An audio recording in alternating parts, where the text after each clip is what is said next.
भीती एक खटप छटप त्यांनी कोण केलं तर मी खटप छटप होत नसतो. हा, माझ्या जर डोक्यात आलं असतं, माझे लोक जर मी नीट राहिला असतो, हा, मला विष घालून मारायचा प्रयत्न केला नसते. त्या 287 कोटी रुपयाच्या डेनेजच्या कामामध्ये मलिदा खाणारा कोण आहे? हा. आमदार किती काढलंय? आमदाराचे नगरसेवक काय काय केलेत? पण तुम्ही लिंगायत समाजासाठी काय केलं हो? काय केलं हो? काय केलं हो? जे शिवाजी महाराजांचे मराठा आहेत ते पैसे खाणारे मराठा नाहीत. तुझी लायकी, तुझी जागा आता तुला मराठा समाज पण दाखवणार आहे. अरे ते भारतीयच आहेत की. तुम्ही त्यांना जर तुम्ही इथं जातीवाद म्हणून कुठेतरी लांडे म्हणून जर तुम्ही मतं घेत असेल ते बरोबर नाहीये. ते आपलेच आहेत. मरत नाही, गरीब हिंदू मरतय, आमचं गरीब मुसलमान मरतय, त्यांना या ठिकाणी त्रास होत आहे. थोर समाजसेवक होते, नेते म्हणत नाही. नेते आग लावायचेच काम करते. शिंदे साहेबाला नाव ठेवलं, तू का आणला? तू एखादं मिरची कुटाचं कांडण मशीन तर आणला का? आझादी बचाव न्यूज चॅनलमध्ये आपलं सर्वांचं स्वागत आहे. निवडणुकीची रणधुमाळी मोठ्या प्रमाणात सर्वत्र आपल्याला पाहावयास मिळत आहे. सोलापुरात सुद्धा अवघ्या 5 ते 6 दिवसांवरती मतदान होणार आहे. 4 दिवसांवरती निवडणुकांचा जे प्रचार आहे ते येऊन ठेपलेलं आहे, ते संपणार आहे.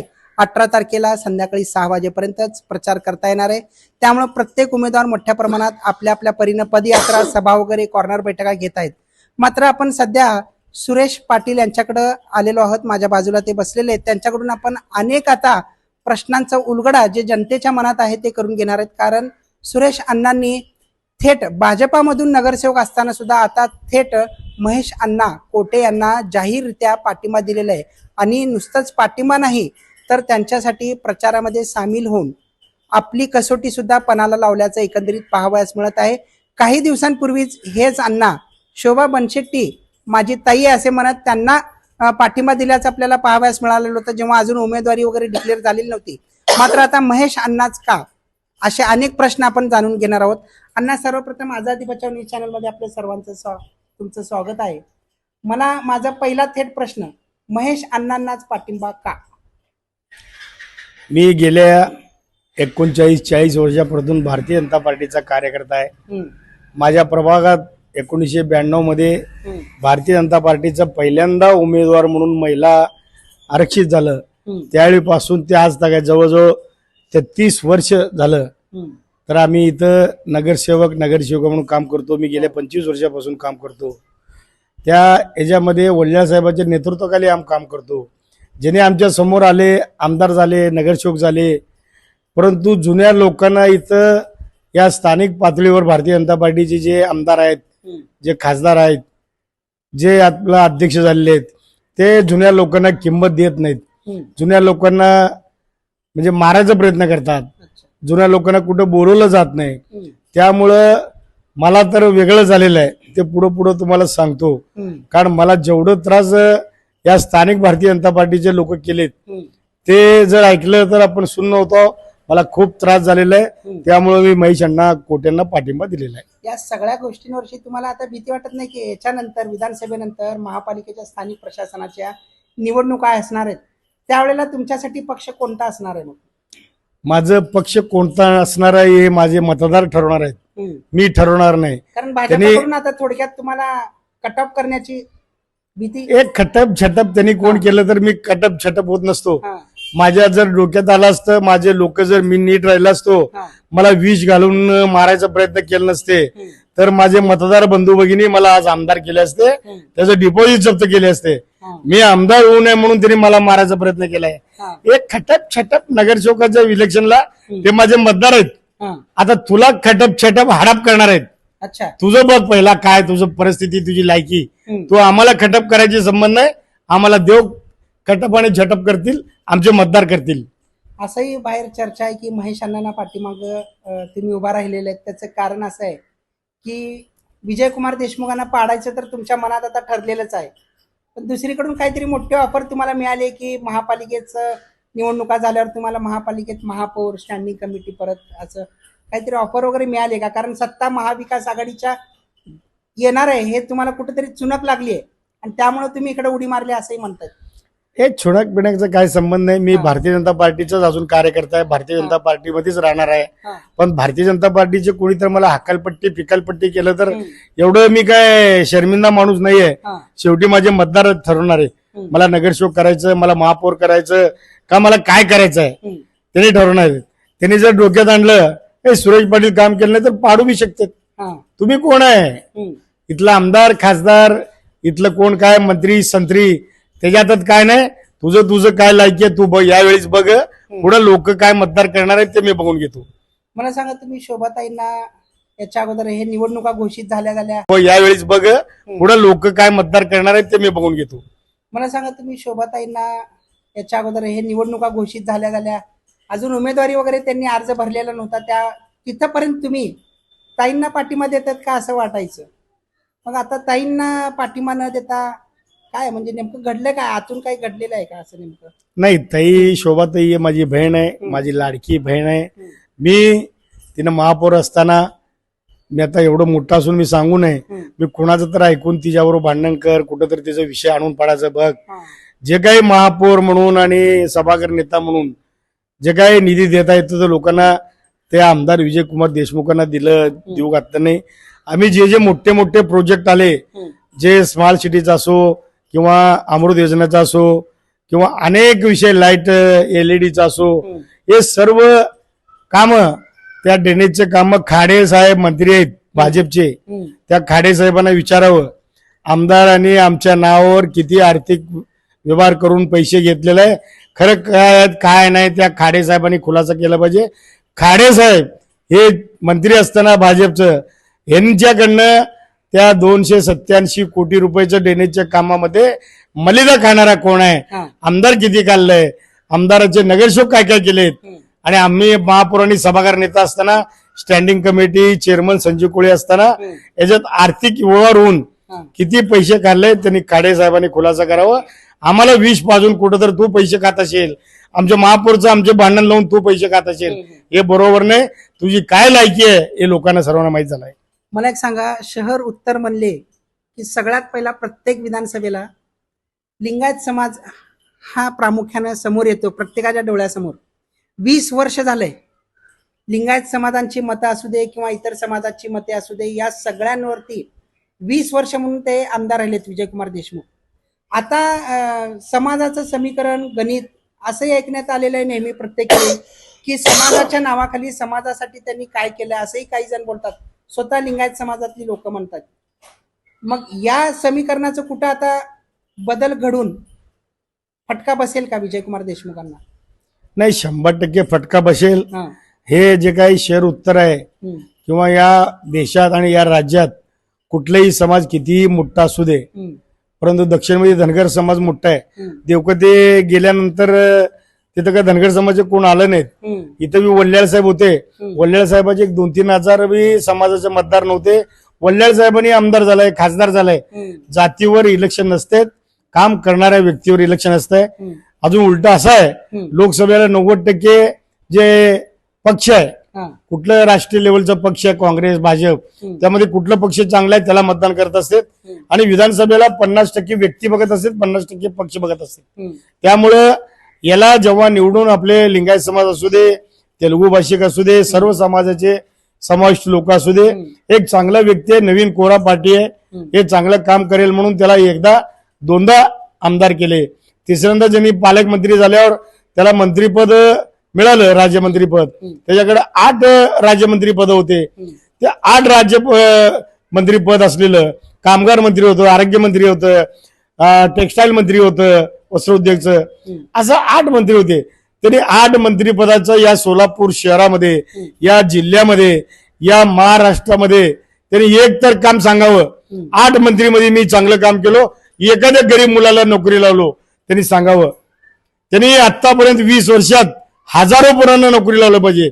हजारो पोरं आमचे पुणे, मुंबई आणि बेंगलोरला, हैदराबादला जाऊ शकले नसते. तुझा मुलगा, तुझं इथं कॉलेज सोलापूर शहरामध्ये एक कॉलेज आपलं दवाखान्यासाठी किंवा डॉक्टरसाठी चांगलं नाहीये मेडिकल कॉलेज. तुझा मुलगा तिथं शिकतोय, तुझी सून तिथं शिकते पुण्याला, त्यांनी तिथनं शिकून इथं येते आणि इथं डॉक्टरगिरी करायचं सोडून इथं राजकारण करतात. म्हणजे राजकारण केलेलं चांगलं आहे काय समाजकारण केलेलं चांगलं आहे? अरे तुम्ही समाजकारण करा. त्या मुलाला आणि त्या सुनेला डॉक्टर केला, त्याला कशाला राजकारण करायला? त्यांनी तिथनं शिकून इथं येते आणि इथं डॉक्टरगिरी करायचं सोडून इथं राजकारण करतात. म्हणजे राजकारण केलेलं चांगलं आहे काय समाजकारण केलेलं चांगलं आहे? अरे तुम्ही समाजकारण करा. त्या मुलाला आणि त्या सुनेला डॉक्टर केला, त्याला कशाला राजकारणात उतरायला लाव? आणि तुम्ही इथं लिंगायत समाजाच्या नावावर तुम्हाला 2दा 3दा 4दा मतं पडले, पण तुम्ही लिंगायत समाजासाठी काय केलं हो? लिंगायत समाजासाठी तुम्ही कुठंतरी मंगळवेढ्याचं बसवेश्वरचं स्मारक उभा केलं हो का? तुम्ही जेव्हा इथं माझी महापौर कैलासवासी बंडपण्णा मुनाळे ते बसवेश्वरचे पुतळा बसवलंय, त्या पुतळ्याला कधी जाऊन तुम्ही सुशोभीकरणाचं काम केलं हो का हो? तुम्ही ते काम करू शकलं नाही. इथलं कुठलंही लिंगायत समाजचं मोठं काम करू शकलं नाही. सिद्धेश्वर महाराजांचं एवढं मोठं पर्यटन स्थळ आहे, तो खरं तर त्या शीखचं गुरुनानकचं कसं चांदीचं हे आहे, तसं तुम्ही सोन्याचं इथं सिद्धेश्वरचं तलावामध्ये काम केलं पाहिजे होतं. तुम्ही करू शकलं नाही. इथं शरद पवार आणि महेश कोटे 1.5 कोटी रुपये निधी दिलेले आहेत, त्याचं सुशोभीकरण काम चालू आहे. या स्मार्ट सिटीमध्ये स्मार्ट सिटी हे महापौर होते, आम्ही सभागृह नेता होतो त्यावेळी हे स्मार्ट सिटी मंजूर झालेलं आहे. तू स्मार्ट सिटी बोगस झालाय म्हणून त्या मुख्यमंत्री माजी मुख्यमंत्री फडणवीस साहेब आल्यावर सांगतो, आणि तू कालच परवा सभेमध्ये नरेंद्र मोदीला सांगतो तू तुम्ही स्मार्ट सिटी दिला म्हणून आमचं एरिया सुधारलाय. कुठल्या स्मार्ट सिटीत चांगलं काम झालंय दाखवावं. कुठल्या सोलापुरात शहरामध्ये या शहर उत्तरमध्ये आमदार विजय देशमुखचा रस्ता, एखादा रस्ता 6 महिने वर्षात खराब झाला नाही असं दाखवून झालं पाहिजे. तुझेच माणसाला तू काम देतो, त्यांच्याकडनं टक्केवारी येतो, त्या लोकांनाच काम दिल्यानंतर तुझं सर्व भोगस काम या ठिकाणी आमच्याकडे यादी आहे. तू कधी या आता आपल्या हुतात्मा स्मृती मंदिर मध्ये बसावं आणि तुला चॅलेंज आहे आमचं, तुझं कामाचं तू पाडा वाच, आम्ही आमच्या कामाचा पाडा वाचतो. ते किती मोठं भ्रष्टाचार केला, काय काय किती लोकांना तुझ्या नगरसेवकांना काम दिला, कोणाकडनं किती पैसे घेतला. अरे तू आमदार आहे, तू मंत्री आहे, तू कृषी बाजार समितीचा चेअरमन आहे, तू फक्त लोकांना वर्गणी देऊन माझं आणि माझ्या मुलाचं डिजिटल लाव, मला मी वर्गणी देतो, कुठे 50,000 लाख रुपये वर्गणी द्यायचं आणि तू डॉल्बी लाव म्हणायचं, डॉल्बीला वर्गणी द्यायचं. म्हणजे सोलापूर शहर, उत्तर सोलापूर शहर तू सत्यानाश केला. तू डॉल्बी मुक्त करणारा आमदार पाहिजे होतं. तू डॉल्बी वाजवणारा आणि दारू पिऊन गोंधळ घालणारा पैसे देऊन तू या ठिकाणी हे करायला बघायला. तुला आमचे माता बंधू भगिनी कुणी मतदान करणार नाही. मी तुला असं म्हणणार नाही. तू 4 वेळा आमदार झाल्यामुळं तुझं पराभव अटळ आहे. तू यावेळी पडणार आहे. तू म्हणतो 1 लाख मतांना तुझ्या कार्यकर्ता म्हणते 1 लाख मतांना येतंय. 1 लाख कोणाला मतं पडते ते निवडून येत असते. तू एवढा मोठा आमदार आहे, तुझे कार्यकर्ते हुशार आहेत. अरे आमचा आमदार विजय देशमुख 1 लाख मतांना येते. अरे मतदार आहे 3.25 लाख आहे, मतदान होणार आहे 2.25 लाख. ज्याला 1 लाख मतं पडतात ते निवडून येणार आहे, आणि तू 1 लाख मतांना येतो. मी म्हणतो तू 1 मतांना तर येऊन दाखव. तुला कोणी मतदान करणार नाही. तू सोलापूर शहराचा सत्यानाश केला, बकाल केला, निकृष्ट दर्जाचे काम केला, एकाचं बी कल्याण करू शकला नाही. 5 लोकांचं कल्याण केलं म्हणजे काय, तू पूर्ण शहर उत्तरचं कल्याण केला असं तू समजून घेऊ नको. तुझं सर्व लोकांना माहित आहे तू तुझं काय लायकी आहे. तुला आता लोक या ठिकाणी दाखवतील. उलट आमच्या महेश कोटे 20 ते 30 हजार मतांना निवडून येत आहे असं मला वाटतंय. शेवटचा प्रश्न, महेश अण्णा कसं गणित आखतायत सगळ्या बाबतीत? कारण इथं लिंगायत समाज आहे, मुस्लिम समाज आहे, मराठा समाज आहे आणि प्रामुख्याने पद्मशाली समाज आहे त्यांचा, जो की विडी घरकुल परिसरामध्ये राहतो. हे 4 समाज मोठ्या प्रमाणात तिथं ठरवतात की कोण आमदार व्हायला पाहिजे. असं यंदा महेश अण्णांची रणनीती कशी आहे? तुमच्या समोर काय बोलून दाखवलीत का, काय नेमकं? नाही, महेश अण्णा का बोललं नाही, परंतु या ठिकाणी जे काही लिंगायत समाज आहे ते लिंगायत समाज 20 वर्ष आमदार विजय देशमुखच्या 80% लोक होते, 20% लोक विरोधी पक्षाकडे बी होते. परंतु तुला असं वाटत असेल की लिंगायत समाज माझा आहे, लिंगायत ठरवतात की कोण आमदार व्हायला पाहिजे. असं यंदा महेश अण्णांची रणनीती कशी आहे? तुमच्या समोर काय बोलून दाखवलीत का, काय नेमकं? नाही, महेश अण्णा का बोललं नाही, परंतु या ठिकाणी जे काही लिंगायत समाज आहे ते लिंगायत समाज 20 वर्ष आमदार विजय देशमुखच्या 80% लोक होते, 20% लोक विरोधी पक्षाकडे बी होते. परंतु तुला असं वाटत असेल की लिंगायत समाज माझा आहे, लिंगायत समाज तुझं नाही आहे. लिंगायत समाज हे सिद्धेश्वरचं मानकरी म्हणून तुला मतं घातले. तू लिंगायत समाजचं काही काम केलं नाही म्हणून तुला लिंगायत समाज मतं घालणार नाहीत. तुझ्या डोक्यातलं हे काढून टाक. पद्मशाली समाज हे हिंदुत्ववादी होतं म्हणून लोकसभेला हिंदुत्ववादीमुळे तुला इथं 35,000 लीड मिळालेलं आहे. ते लोक आता त्यांना माहित आहे तू काही काम केलं नाही, टेक्स्टाईल उभा केलं नाही, टेक्स्टाईल पार्क केलं नाही, चादरीचं भाव काय, चादर किती महाग झालाय. तुझं या इथं सोलापुरात ज्या दृष्टिकोनातून देशाचे लोक विचार केले, मोदी साहेब पंतप्रधान झाल्यावर काय तर सुजलाम सुफलाम होईल, कल्याण होईल, कुणाचाही भाव कमी झाला नाही, काय बी नाही. त्यामुळं तेलुगू भाषिकचे उद्योगधंदे बंद पडालेत. या ठिकाणी बिडी उद्योग बंद पडायची शक्यता होतं. यामुळं तुला कुठलेही पद्मशाली समाज किंवा तेलुगू भाषिक किंवा लिंगायत समाज मतदान करणार नाही. मराठा समाजाचा तर तू परवा दिवशीच व्हायरल झालाय. तू 10 लाख रुपये जरांगे पाटील आल्यावर दिला. ते लोक मराठा समाजाचे तुझ्या तोंडावर येऊन पैसे फेकणार आहेत. तुझ्या ऑफिसमध्ये येऊन आंदोलन केले. तुझं काय लायकी आहे? अरे तुझं कोणतर 10 लाख तुझे चमचे आणि तुझे जे काय काम करणारे लोक आहेत तू त्यांना दिला असेल. जे सच्चा मराठा आहेत, जे शिवाजी महाराजांचे मराठा आहेत, ते पैसे खाणारे मराठा नाहीत. तुझी लायकी, तुझी जागा आता तुला मराठा समाज पण दाखवणार आहे. इथं जे काही दुसरं मुस्लिम समाज आहे, अरे मुस्लिम समाजाचं लोक आहेत. तुम्ही मुस्लिम समाजाला भारतीय जनता पार्टीचं, मी पण नगरसेवक आहे, मी माझ्या गल्लीत इथं आता माझे मित्र इथं काँग्रेसचे बसलेले आहेत, त्यांना माहित आहे तुम्ही आमच्या गल्लीत हिंदू मुस्लिम भांडण लावलो, तुम्ही सोलापुरात भांडण लावलो, तुम्ही राज्यात भांडण लावा लागला, तुम्ही देशात भांडण लावला, तुम्ही राम मंदिर, आम्हाला काय राम मंदिर विरोध नाही, आम्ही पण जय श्रीराम आहे, आम्ही पण हिंदूच आहे, आता मरेपर्यंत हिंदूच राहणार आहे. आम्ही काय इथं काय मुस्लिम समाजाचं वगैरे काय नाहीये. आम्ही हिंदू आहे म्हणायचं, त्या मुसलमानला म्हणायचं हिंदू नाही तर मुसलमान आहे. अरे मुसलमान इथं आमच्या सोलापूर शहरामध्ये त्या आमचा हुतात्मा हुसेन सारडा, कुर्बान हुसेन यांनी देशासाठी बलिदान दिलेलं आहे. कुर्बान हुसेननं, हे तुमच्या आमच्यासाठीच नाही. अरे तुम्ही या ठिकाणी पंतप्रधान आमचा अब्दुल कलाम चांगला आहे म्हणला, तुम्ही अनेक मुसलमानचे लोक देशासाठी मेलेत ते चांगलं आहे म्हणता. इथले मुसलमान देशप्रेमी आहेत, देशद्रोही नाही आहेत. हा तुम्ही 90% मुसलमान 95% मुसलमानला तुम्ही नावं ठेवत असेल ते बरोबर नाहीये. एखादा 1%, 2%, 5% मुसलमान काही जातीवाद करत असतील त्यांना तुम्ही धडा शिकवा ना.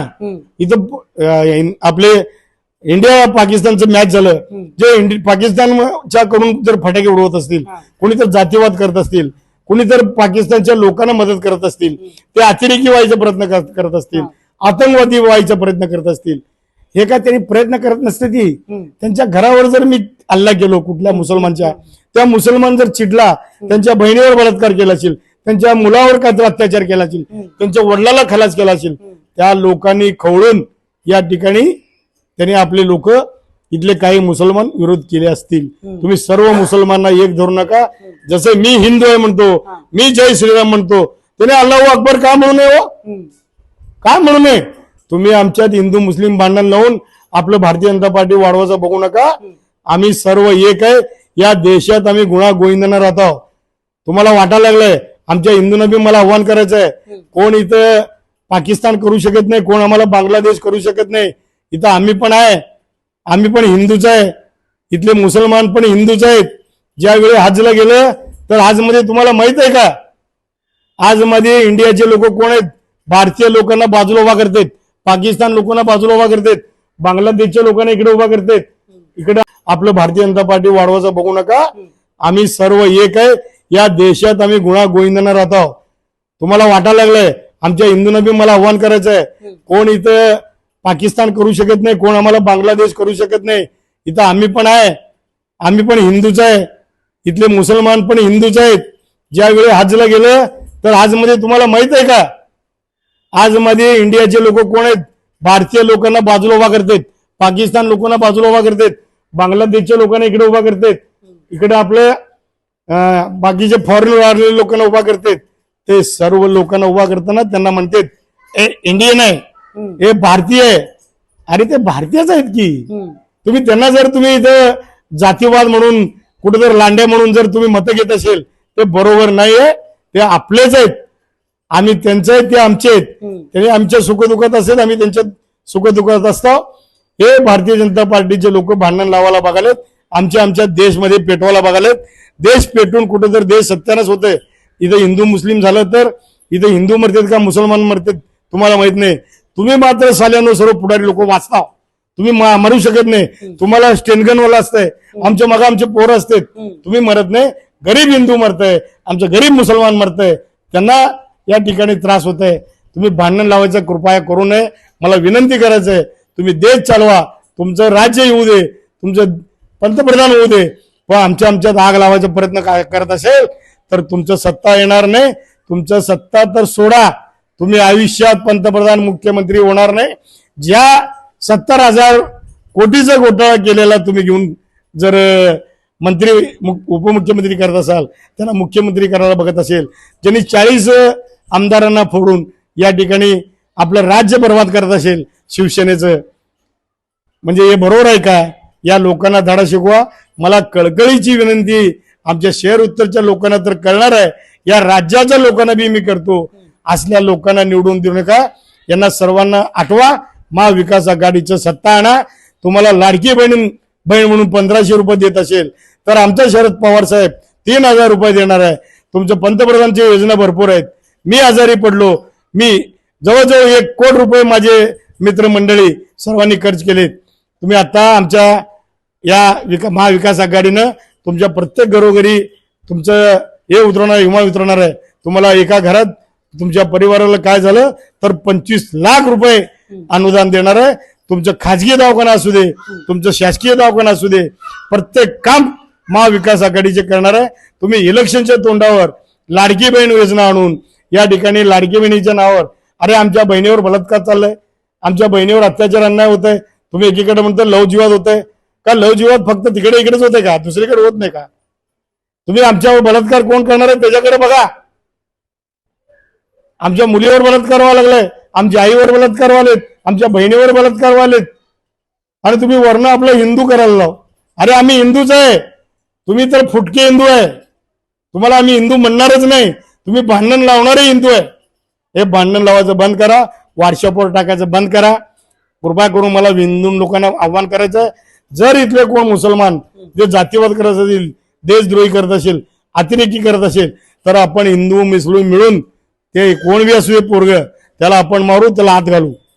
उगा आपण हिंदू मुस्लिमच्या भांडण लावून हे करू नका. खरोखरच तो अतिरेकी आहे, तो आतंकवादी आहे, तो जातीवाद आहे. त्या मुसलमानला आपण तक्रार करू, त्याच्या विरोधात तक्रार करून आपण त्याला संपवायचा प्रयत्न करू.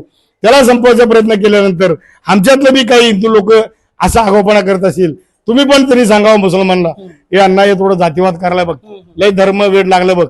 आम्ही सर्व धर्माचे मिळून एकत्र राहिलं तर हे देश पुढे जाणार आहे. आजपर्यंत महात्मा गांधीनं हे देश पुढे आणण्यासाठी केलेला आहे. त्यावेळी महात्मा गांधीच्या मागे बी अनेक मुस्लिम समाजाचे थोर समाजसेवक होते, नेते म्हणत नाही. नेते आग लावायचेच काम करतात. समाजसेवक भरपूर आहेत, त्या समाजसेवकामधनं आपण सर्व मिळून एकत्र राहूया. कृपा करून आग लावून त्याला संपवायचा प्रयत्न केल्यानंतर आमच्यातलं बी काही हिंदू लोक असा आगाऊपणा करत असतील, तुम्ही पण तरी सांगावं मुसलमानला, हे अण्णा हे थोडं जातीवाद करायला बघ, लय धर्म वेळ लागलं बघ. आम्ही सर्व धर्माचे मिळून एकत्र राहिलं तर हे देश पुढे जाणार आहे. आजपर्यंत महात्मा गांधीनं हे देश पुढे आणण्यासाठी केलेला आहे. त्यावेळी महात्मा गांधीच्या मागे बी अनेक मुस्लिम समाजाचे थोर समाजसेवक होते, नेते म्हणत नाही. नेते आग लावायचेच काम करतात. समाजसेवक भरपूर आहेत, त्या समाजसेवकामधनं आपण सर्व मिळून एकत्र राहूया. कृपा करून आग लावून घेऊ नका. कोण तर आमच्या गरीब मुसलमानचे लोक जर त्रास करत असेल तर आपण सर्व मिळून लढा देऊ. तुम्ही कृपा करून असं समजून घेऊ. तेही मुसलमानच्या लोकांना कोणी जर त्रास करत असेल तर आपण त्या हिंदूला सांगू, तू आगाऊपणा करू नको रे, आपण मिळून मिसळून आपलं देश वाढवूया, आपलं राज्य वाढवूया, आपलं काम वाढवूया. या नेत्या लोकांचं ऐकू नका. नेते लोक फक्त भांडण करून आपलं माल कमवतात आणि जाऊन आमदार खासदार होते. पेन्शन, अरे माझी बहीण बीडी करते, माझं भाऊ कारखान्यात काम करतंय, त्यांना पेन्शन नाही. आता तर सरकार पेन्शनच कट केलंय, ग्रॅज्युटी नाही, फंड नाही, काय नाही. आमदार श्रीमंत लोक, अरे तुम्ही 10-10 कोटी रुपये खर्च करून आमदार होता, 20-20 कोटी रुपये खर्च करून आमदार होता, खासदार होतोय. त्या आमदाराला पेन्शन, त्या आमदाराला तुम्हाला पगार मानधन 2-2, 3-3 लाख रुपये, तुम्हाला टेलिफोन भत्ता, तुम्हाला घर भत्ता, तुम्हाला पेट्रोल भत्ता, तुमचं पीएल हे. अरे तुम्ही खरं आमदार कोण होत असेल, मला तर आमच्या महेश अण्णा कोट्याला विनंती करायचं आहे, जे तू काय घेणार आहे ते घ्यायचं बंद कर. तसंच दिले तर तू गरिबांना वाट, गरिबांचा दवाखान्याचा खर्च कर, गरिबांना जेव्हा जेवण मिळत असेल तर अन्नदान कर. परंतु तू पेन्शन वगैरे घेऊ नको, भाडं पिढं घेऊ नको, कुठलेही पैसे कोणी घेऊ नये. आमचे जे महाविकास आघाडीचे आता सध्या मी पाठिंबा दिलेला आहे. मी तर म्हणतो जर भारतीय जनता पार्टीमध्ये मला ठेवायचं असेल तर भारतीय जनता पार्टीचं देशात या ठिकाणी पंतप्रधान आहेत आमचे मोदी साहेब, या मानधन तुम्ही खासदार पासून आमदार बंद करा. आमच्यासारख्या नगरसेवकांना आम्ही दुनियाचं गटर काढतो, इथं ड्रेनेज लाईन साफ करतो, रस्ते काय होतं बघतो, लाईटचं काय होतं बघतो, अनेक कामं करतो. आम्हाला मात्र 10,000. आम्हाला का मानधन नाही हो, आम्हाला मानधन नको. तुम्ही बी मानधन घेऊ नका, तुम्ही बी पेन्शन घेऊ नका, तुम्ही बी या ठिकाणी पगार घेऊ नका. तुम्ही बी काय 1 रुपया न घेता तुमचं दुनियाचं बापानं आजोबानं मालमत्ता कमवलाय. तुम्ही एवढ्या वेळा आमदार झाला असेल, त्या आमदारकीमध्ये तुम्ही फक्त पैसे कमवलाव, लोकांना टोप्या घालून पैसे कमवलाव. तुम्ही ते पैसे घ्यायचं बंद करा. तुम्ही तरच तुम्हाला आमदार म्हणून लोक निवडून द्यावं, नाहीतर तुम्हाला आमदार करू नये. उगा आपण जास्त बोलणं योग्य नाहीये.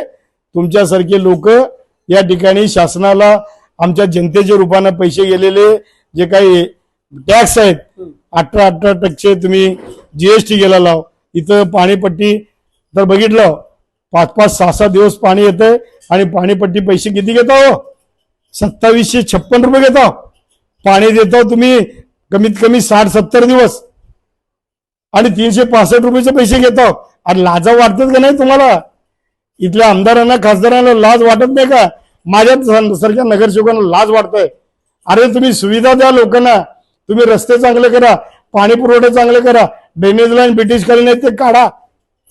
काढला का कधी आयुष्यात?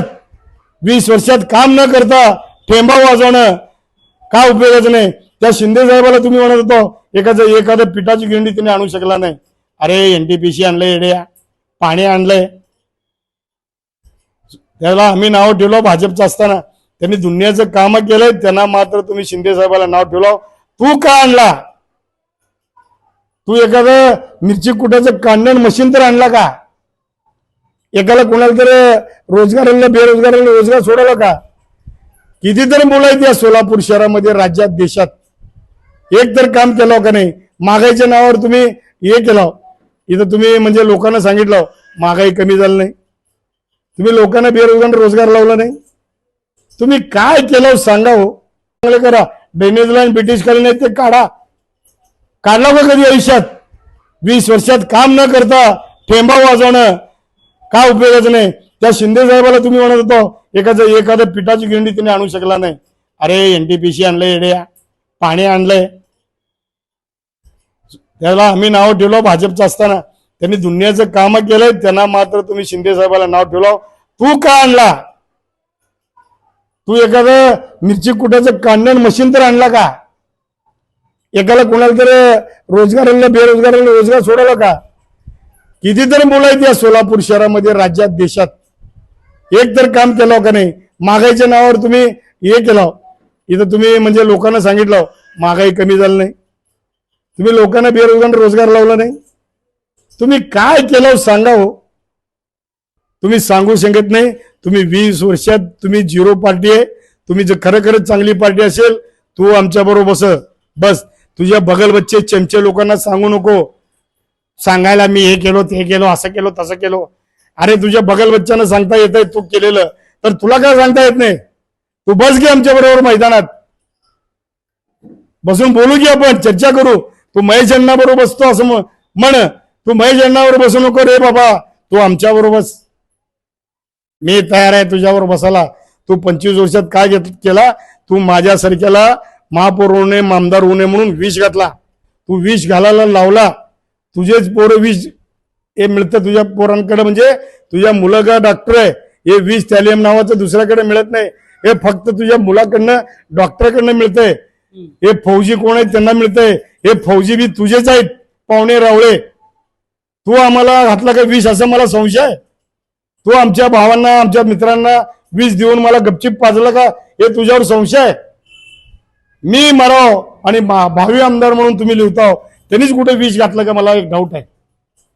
अरे लोक आहेत इथे मतदार, तुला जर नगरसेवक व्हायचं असेल तर लोक करणार आहेत. तू कशाला मला विष घातला रे येड्या? तुला विष घातलं की तुला मतदान करणार आहेत का? तू कुणाच्या जीवावर मोठा झाला? इतर आमचे मित्र कुणाच्या जीवावर मोठे झाले? थोडा अभ्यास करावं. आणि लोक म्हणतात ना, बघू की लोक आता प्रभाग क्रमांक 3 मध्ये किती तुला मतदान करणार आहेत. तू लाखो काय करोडो रुपये वाट, तू प्रत्येक मंडळाला 2 लाख दे, 3 लाख दे, प्रत्येक घरोघरी 2,000 दे.